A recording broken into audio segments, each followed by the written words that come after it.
So moving on, our next guest tonight was an early believer and pioneer in the metaverse. He has built and backed startups in this domain too. He has built the world's largest augmented commerce platform, that's Flipkart Camera, and is currently an advisor at Polygon and Polygon Studios. An alumnus of Stanford School of Business, he's a recipient of the Indian National Startup Awards and also has been awarded by organizations like Facebook, Global Student Entrepreneur Awards, Wharton, and IIM. His virtual and augmented reality ventures, CAPEC, was acquired by Walmart or Flipkart, if you may say. His startup studio also for the metaverse, that Scope Studio, was acquired by Polygonomatic. His marketplace for the metaverse assets, reality tools, was acquired by Motion Page. Guys, I give you a very young genius that truly makes India proud, Sai Krishna. Now, before I get him on board, guys, if you have any questions for Sai while he talks, do ask your questions on Twitter, tagging us at Polkadot India, and we shall definitely get them answered by Sai. Sai, it's absolutely fantastic to have you with us, and we're all set to learn from you and get inspired. Over to you already. Thank you so much, Ananya. One, such a kind introduction, and two, that's also a lot more pressure to keep this interesting, in which case. First up, I think, again, on a Friday evening, the very fact that we have a quorum and an audience here, which is as rich as it is so enticing, right? Like, thank you for all of you guys in order to join in. And what this means is, let's sort of spend a little bit of time on trying to understand and really look at the world that we're all trying to build here. And while we're doing it, sort of have and learn and sort of understand what goes behind even constituting a few of these pieces that now we sort of call as the metaverse itself. Before I forget my manners though, quick intros, name is Sai. Been building a few companies in the recent past and always believed that these are all going to change over a period of time, right? Like we're going to get into a world of wearable computing as well as start using devices which are going to be super exciting. And how do we sort of step into that world, or the metaverse as we call it as now, is really what I wanted to spend a little bit of time on today. Keep it very freewheeling, very interesting from the standpoint of an informal chat more than anything else. And feel free in order to sort of ask absolutely anything under the sun.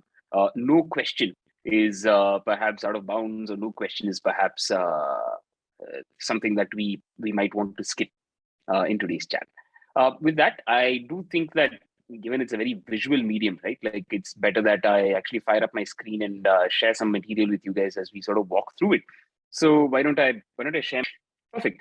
Guys, first up, thank you so much for joining in. What we're going to do today is take an exceptionally easy to understand front in terms of what the core fundamentals of the metaverse are, and start at the most basic level, right? In terms of what are we looking at, in terms of the core hardware that typically tends to even make the metaverse happen.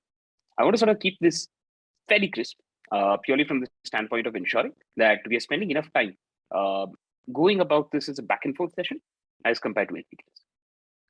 When we say the metaverse, right, like it can sort of mean 100 things to 100 people, right? It can mean our digital dependency to someone. It's a moment in time. It can mean a 3D world where you sort of go and look at NFTs for someone else. It's a huge subject to interpretation sort of a situation right now as we speak, basically, right? And it's about time that we take it and sort of split it into its constituent layers. We can't do justice to the entire conversation in like one sitting. So what I'm going to try to do is start off at the base layer, right? The easiest, the most simplistic starting point of why the metaverse is going to sort of be a reality sooner rather than later.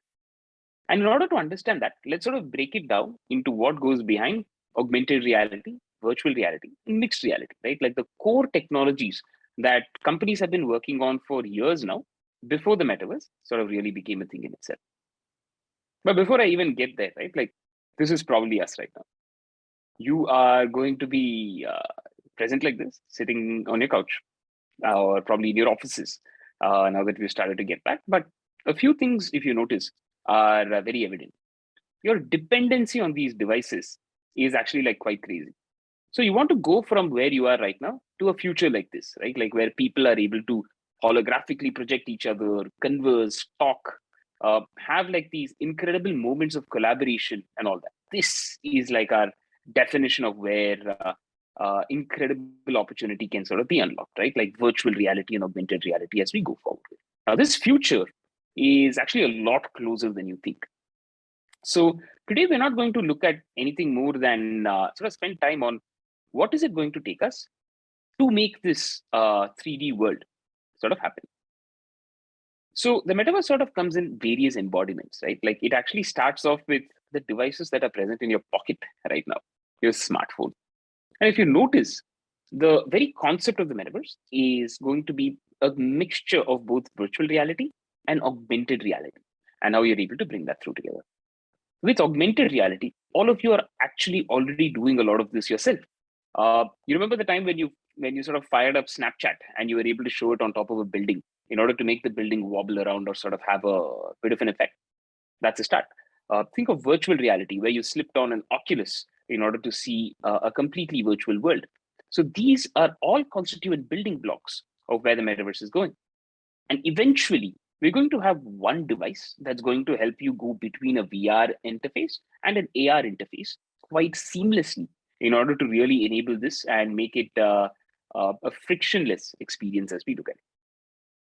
Now, for us to get there, right, for us to get to this sort of a world, which is awesome, but there's a little bit of work that needs to be done. So what sort of work are we really looking at right now, right? Like, how many of you remember this company? It's a company that was called Oculus. It's now rebranded to Meta, right? Like because Facebook rebranded to Meta, but Oculus really started this entire initiative or this journey through. When back in early 2010s, what Oculus did was said, look, I'm going to have a really cool headset that's going to be my starting point to enter into a completely virtual world.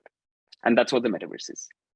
Today, think of your gateway to the ideal realization of a metaverse platform to start here, to actually start at a hardware level at these devices that you're going to wear in order to experience what the metaverse is. A lot of you might be wondering, okay, but like the graphics in the metaverse is like not sort of great. I've used Decentraland, I've used Sandbox, I've used say Minecraft. It's a very pixel sort of generative art, right? Like look at this, right? Like this is a game that's actually available for you to play today. And this is Half-Life Alyx. And the kind of graphical fidelity that people have started to generate in these virtual platforms is mind-boggling, right? Which means your brain is effectively tricked into believing that it's in a completely virtual environment like this one. And look at the kind of physics, the fidelity, and all of the other things that are going on here.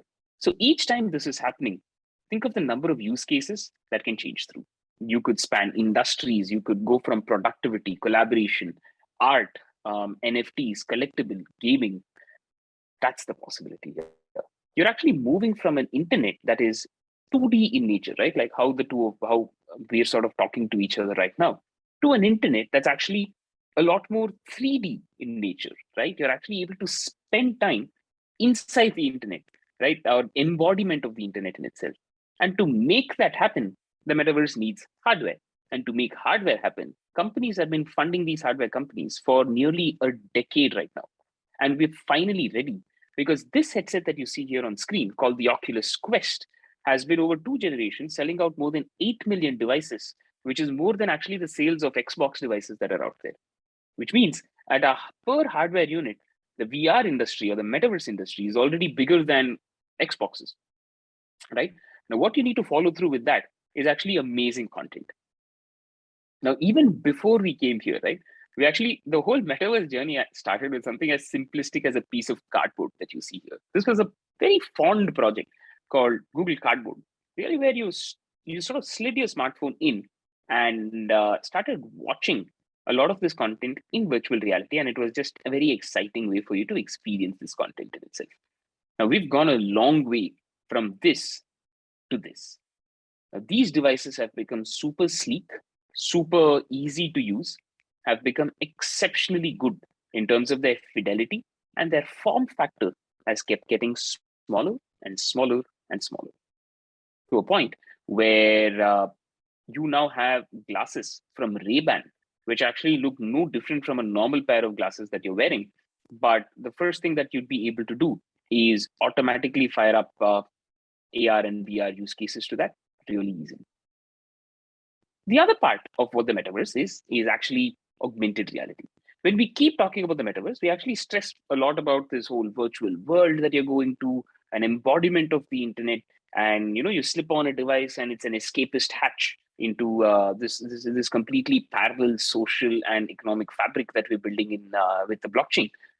A huge part of this is actually augmented reality. Now, what is augmented reality? The difference is in augmented reality, you actually have your phone or eventually your glasses as well in order to overlay or superimpose things into your existing world and actually bring it to life. Now, we've done this with our iPhones a lot. We've done this with our iPads a lot. And we're now at a point where this content can actually become very metaverse centric, which is imagine a digital layer on top of your existing world where all your actions are gamified. Everything that you do has a certain tokenomical action to it. What do I mean by that? Is imagine as you're walking down, say, Times Square, right? And you just hate ads. You don't like a billboard. Imagine your augmented reality glasses having the ability to quite literally have an ad blocker in your real world, right? And this time around, like the way, say, a browser works like Brave, you can actually gain tokens each time that you're allowing an ad to come through, right? Now, imagine the kind of possibilities that can be built on top of this there. And this is just something that I freewheeled right off the bat. But when you look at additional use cases in augmented reality on top of your real world and the way that the world itself can be gamified on one side, the productivity gains that you get with augmented reality, and the social sort of fabric that you'd be able to increase, where all of us could have had this conversation using an AR medium, where there could be like an avatar that's popping in here and sort of able to have that conversation with me in as a holographic thing as compared to a virtual thing. That's exceptionally useful. And a great place to actually experience how augmented reality goes is actually the campus at Apple, right? Like the moment you enter the campus, Apple's so serious about their augmented reality plans that you actually pick up an iPad and point it towards like one part of the Apple Park, and the whole park just springs to life. Imagine that at a world scale, right? Like the next time you walk down the lane or walk down your street and you pull up your phone or your glasses, the first thing that you're able to see is directions to where you want to go, or what is your itinerary for today, or more importantly, now you'd be able to finish tasks, bounties, games, do anything that you want on a decentralized layer, but use augmented reality as the way that you're going forward with that. And a big part of enabling a lot of this is actually, without you realizing, underneath your devices right now, we're actually converting a lot of this data into 3D. Your home, your street, your neighborhood, and your city are all being converted from 2D data, like photos and videos that you have, to 3D data using point cloud technology. And the best example of this is actually LiDAR scanners that are built into your iPads and iPhones right now for a couple of years, actually. What this means is, like the way Google Maps started back in the day, the metaverse is going to literally take the entire world, scan it in 3D, and sort of bring it into a digital realm. You're also going to have a virtual realm where everything is VR centric and you're able to run that forward. So if you sort of notice how the balancing act happens here, it is a bunch of augmented reality on one side, it is virtual worlds and virtual reality on the other side, and a spectrum where you're able to sort of mend a lot of this together and see how it goes. What that effectively means is a picture like this is actually caught from your iPad, right? Like you can't even make out the difference between what's a real tree versus what's been augmented there. And that's the kind of realism that we're talking about here. Now, when these start coming to the glasses, that's really when your metaverse journey starts to become exceptionally powerful. So imagine an NFT, right? Where the moment you purchase an NFT, it's able to unlock a metaverse experience like this for you. It is able to provide you additional utility on top of your digital avatar. It is able to help you create completely new experiences that simply weren't possible before, and everything else in between that. So to make that happen, we need hardware. A lot of the promises about the metaverse inherently now depend upon the existence of incredible hardware in order to take us there. So for all of you guys who are sort of typically looking at the layers of the metaverse as we speak, hardware is the most fundamental and foundational layer. The platforms on top of that are the decentralized platforms where you're able to do something and build something. And the content and the experiences that power these platforms is really why you and I are going to jump in and spend as much time as possible just going through a metaverse platform, right? Or a metaverse piece of hardware as we go about it. And what that effectively means is you're talking about a world where you're able to convert and build everything through, change it into a 3D world, augment it like the way that you're able to do it right here, or completely wipe or blur the world out and take it into a completely virtual environment or into a completely virtual world altogether.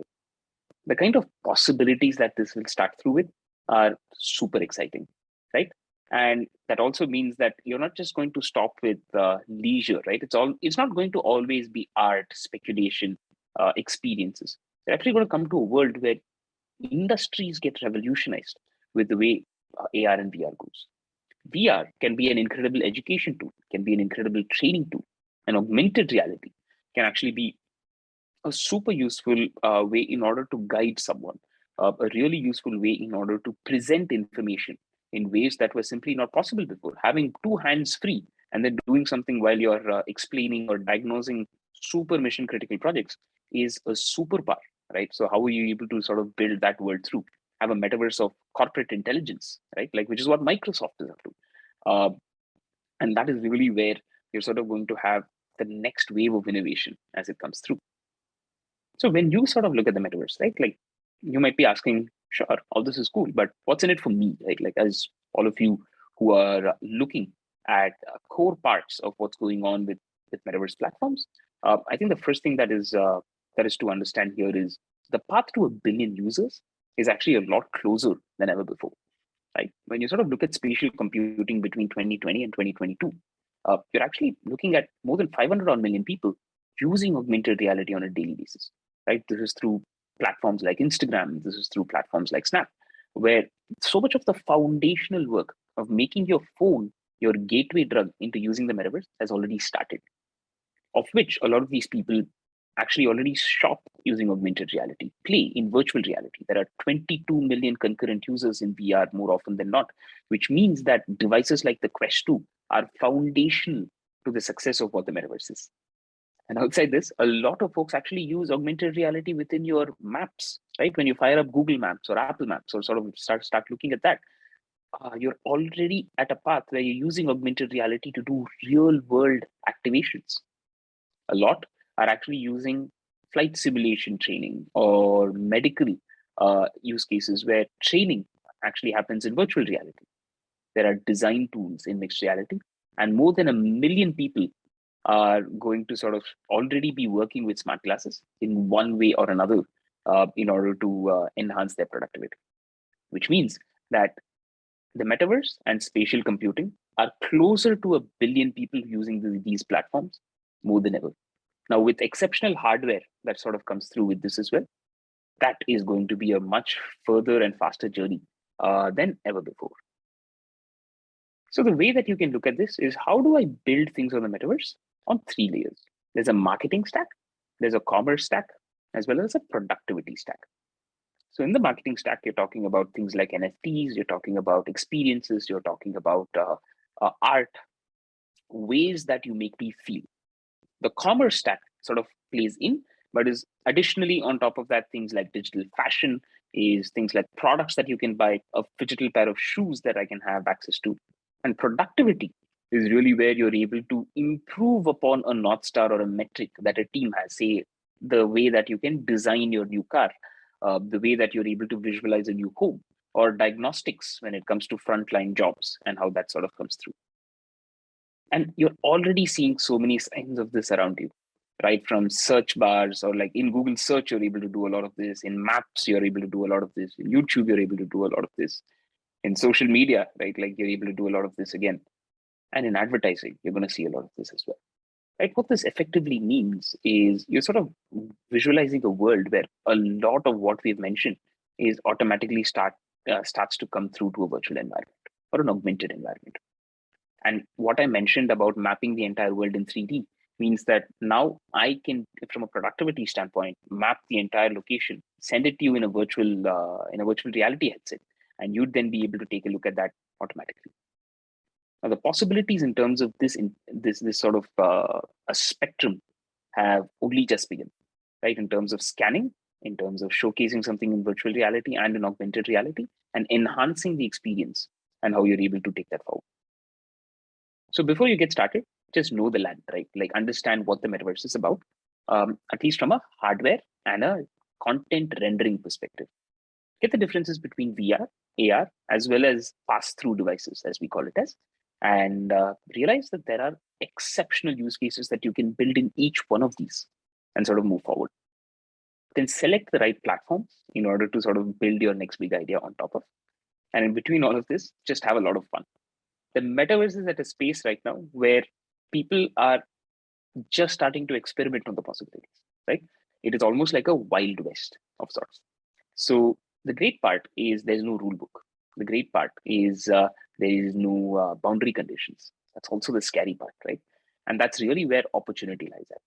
So look at what is going to happen over the next 10 years, right? You're going to be disappointed if you look at this as a over the next 6-month affair. I think it's a decades-long journey as we move forward.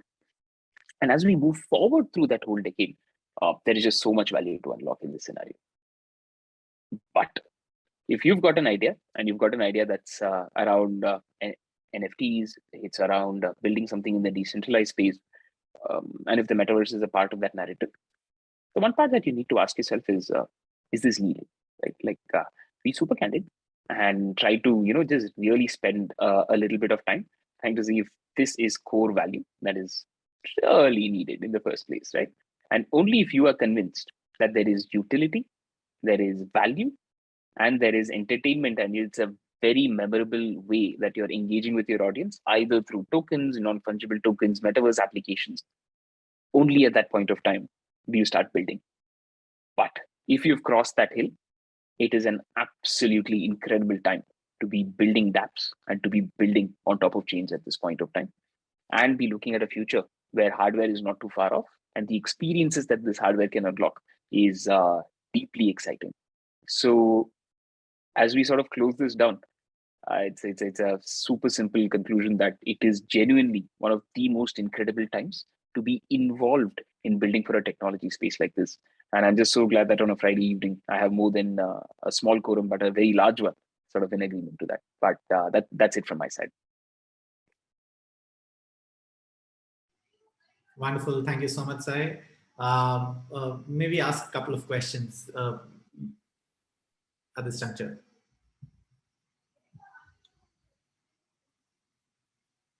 So, Sai, what are you? So your two of your startups have gotten acquired. What are you doing next?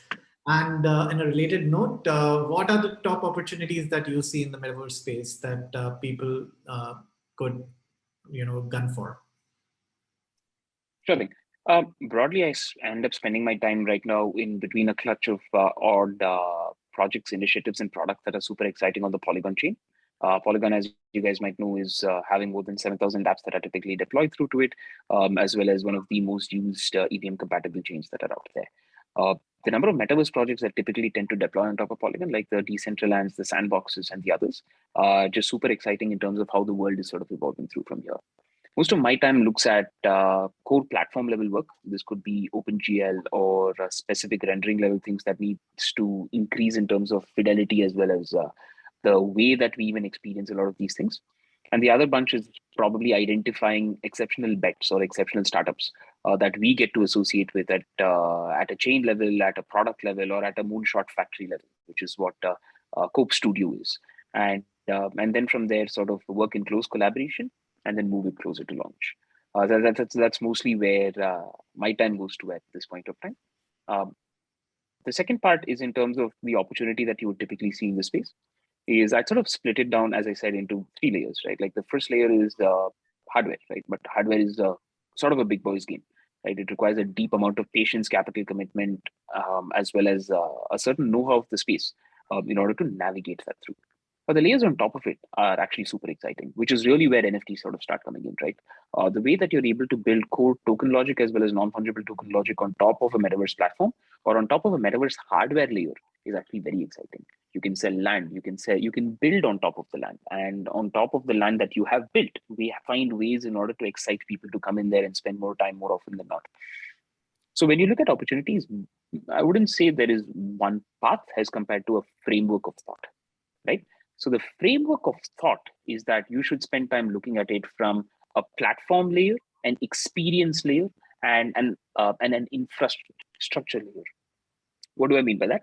Is platforms are like your core metaverse platforms. What can you do on top of these platforms, right? The kind of experiences you can power, or build the shovels, right? Which is build the infrastructure that is going to make it easier for a bunch of the metaverse companies out there to do the things that they do a lot better than they typically tend to. Just building a ready to use easy 3D avatar engine is actually it's called Ready Player Me, and it's a company that's been well funded for a little while now, right? Or just having the identity stack, just having the commerce stack, or just having the social graph sort of be built out at an infra layer is also super exciting. So either build platforms or build the shovels or build the experiences that typically tend to make the metaverse a lot closer to reality. Wonderful. Thank you. Nanya? Great. Thanks, Sai. We have a lot of questions pouring in for you. But starting from the basics, someone would like to know that how often is VR or metaverse? If you can explain the key differences between the two, like how often is this misunderstood? Or what is that thin line of difference between VR and the metaverse? For sure. That's actually a really useful question. We tend to mix a few terms here, right? Like a virtual world, virtual reality, and the metaverse are very close to each other, but not necessarily the same, right? For practical definitions, think of the metaverse as like the internet, right? It's a bunch of worlds or a bunch of portals or a bunch of places, right? Like call it what you want, interconnected, have the option to talk to each other, and have a way of creating a network of such places where your identity remains constant. You can hop in from one place to another and actually do things which that place or that spot or that portal, or call it what you want, is going to let you do, right? A virtual world, on the other side, is this closed off, closed cordoned existence where a lot of the things that you do are very specific and targeted towards what you do in that world itself. There is a lack of interoperability, and the virtual world is built for a specific purpose. Usually, it can be a game, it can be a launch of a new mobile phone, which typically can happen in 3D mediums and all that. But that's not a metaverse, right? Like it's cute to market it as the metaverse.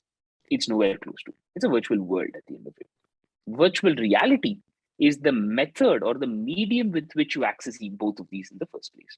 Right now, you can be doing it on a tablet, a mobile phone as such, but eventually, as you start doing it with hardware like wearable devices, you would then be using a lot of VR hardware in order to access either a virtual world or the metaverse in itself. In today's parlance, think of it as the difference between connecting to something on a web browser versus connecting to something over an instant message, right? Or an instant messaging system like a Telegram is more a virtual world. It's all confined to the walls of what Telegram wishes or allows for you to do.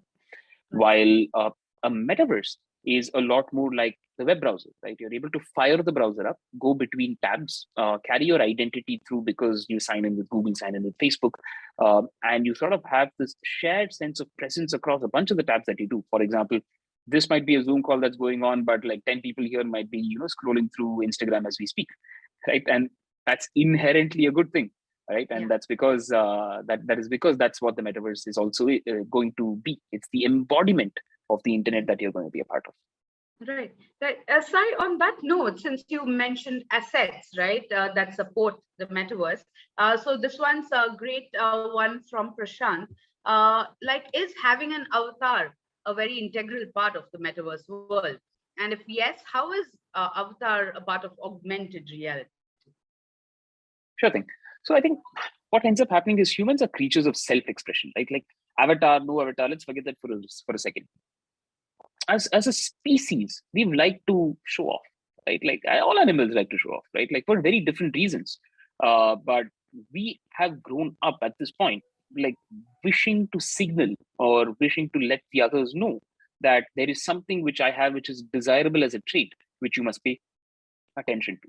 This could be a Veblen good, right? Like a Louis Vuitton bag that you have. This could be a new car, a new house, but we've all done it. We all continue to do it. Animals do it for very different reasons, right? But every species wishes to distinguish itself from its peers. Now, what happens in the metaverse is the same behavior is sort of taken forward. You are a you are a being of signaling, and your ability to signal in the metaverse is through the things you own, or the things you have, or the identity that you represent using. The cool part though is in real life, your identity is very strictly defined to the person you are, right? For example, I can jump into this call and end up talking about the nuances of cricket because tomorrow's the first IPL game, right? Like that's very different from the audience that's here. What the metaverse allows you to do is actually have something called self-sovereign identity, right? Like you're able to create very unique identities for things that are super specific to the kind of ways that you can portray yourself as. You can be a cricket analyst on one side, you can be a DJ on the other side, you can be, for all you know, a stand-up comedian on the other side, and the last is you could probably be leading a very different real world life. The very fact that your identity is decoupled from your existence is very empowering for a lot of people, right? And I'm not even taking slightly more edgy use cases here, but you get the sense. Yeah. And that's why when you have an avatar stack, you now are creating this format where people have a way to describe and define themselves a way that they never have been in the past. I wish to identify in ways that I couldn't before. It's like what you joke in the internet, right? Nobody on the internet knows you're a dog. I can be a basement dwelling guy doing whatever, or I can be a real person. But in the metaverse, you can actually lean into that concept. I can actually have a really funny, goofy character in order to play games, but be a really serious person talking about the fundamentals of the metaverse. And tomorrow, just be a giraffe walking around Decentraland and doing something that I want to, right? And the very fact that there is fluidity there means that I define what my identity is. And my identity can then be tied to an avatar, tied to an idea, or tied to an NFT, right? In fact, it does not have to be an avatar at all. I can go out there and purchase an NFT, which is something that I resonate with a lot, and use that as my core representation of who or what I am as I take part in this whole new internet. Right. Super. This is very interesting, Sai. On that note, just one final thing. So it's a very common misconception that you need to have that Oculus VR device to be a part of the metaverse. How long do you think it's going to take for all of us, across the world to change that mentality and think that metaverse can be done beyond that too? You don't really need to own that device. So what's your take on that? Like, when will people evolve? Right. So very candidly, I think the best experience is still done on these devices, right? Like it is probably, when you wear one, it's actually a very visceral experience that people go through in terms of, holy smokes, now I get why this is a big deal, right? It's almost like you don't really understand the concept too much till you slip one of these on and you spend like a couple of hours inside that and do some of the things that you do. So I think broadly, there is a lot of reason to remain super optimistic that these hardware devices are really where the future is. But to get there is a path. And that path has typically been a path of disappointment in 2 years, but a path of optimism in 10 years, right? Okay. And we've always said, look, it's going to come in the next 2. It's going to come in the next 2. It does not come in the next 2, right? Which is why I said this is a decades-long journey as compared to a 2-year flash in the pan, right? And in this decades-long journey, we've actually come a huge distance. For example, back in 2013-14, these devices barely worked, and probably 100,000 people would have had it tops, right? Today, 8 million people buy it on a yearly basis on a launch of a new device called the Oculus Quest. And the price points have fallen from like $1,600 to like $300. So what this means is your smartphone is an exceptional gateway drug, right? It's going to help you get started. And your smartphone is going to be a great way for you to start experiencing the very first signs of what this expansive 3D world around you can be like. But over a longer duration of time, just like the way all of us started to wear AirPods or like watches or other accessories around our smartphone, the glass eventually becomes an accessory on top of the smartphone itself that you're going to just do a bunch of things on top of, right? And that is going to get faster, better, cheaper, easier, slimmer till a point where all of us have it. How long is that going to take? Oof, that's a tough one. But is it going to happen in this decade? I think there is so much reason to believe like it will not even exceed the first half of this decade. So we're looking at timelines that close in order for this sort of a world to start coming through. Great. I think you are making a lot of us feel good about all of this, Sai. I think we'll trouble you with one last question, and this is by Braja. So he says the prices of some of the NFTs are crazy, scaling to tens of thousands of dollars. Given that we are still very early, is this still sustainable over the next 10 years? That's very interesting. When you look at any new market, right? And when you look at any new market which has frenzied activity, right? Like absolute white hot in terms of prices don't make sense. Things just seem aloof and without reason. And it may appear very well so that way. I think it's important to realize that technology actually benefits from speculative boom and bust cycles, right? Like, why do I say that? Is when a cool new piece of technology arrives, it's almost like it's almost like a hammer looking for a nail, right? Like it needs a specific problem to solve. So a technology problem can be solved only if there is enough interest. And this interest is very easy to incite if there is direct money related to it, right? Like which is speculative interest.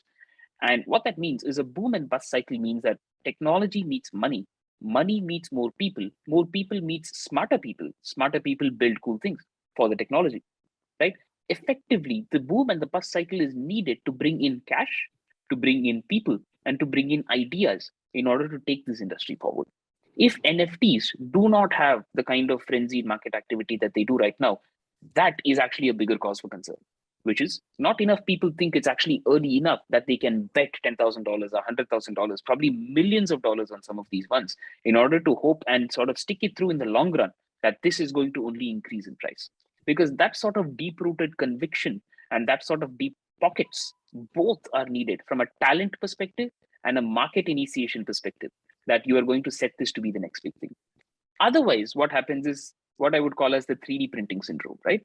The 3D printing was supposed to be the next big thing. All of us were supposed to have one printer here that was probably spitting out like a mobile phone case for us to be using.